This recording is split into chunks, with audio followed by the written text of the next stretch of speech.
for the next part of the section, we have to list all of the subsets of the given set. So for 29, the set is Saturday and Sunday. So the empty set is technically a subset, and the set itself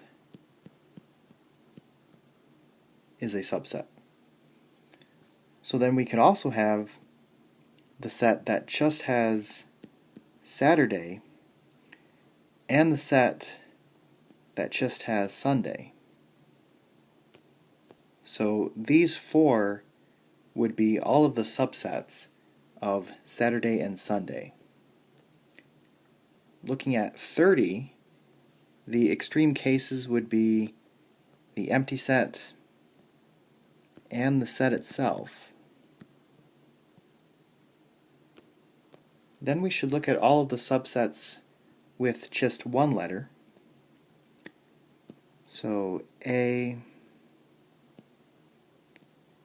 B, and C. And then all of the subsets with two letters. So A and B,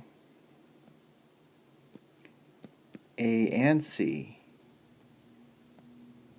and B and C.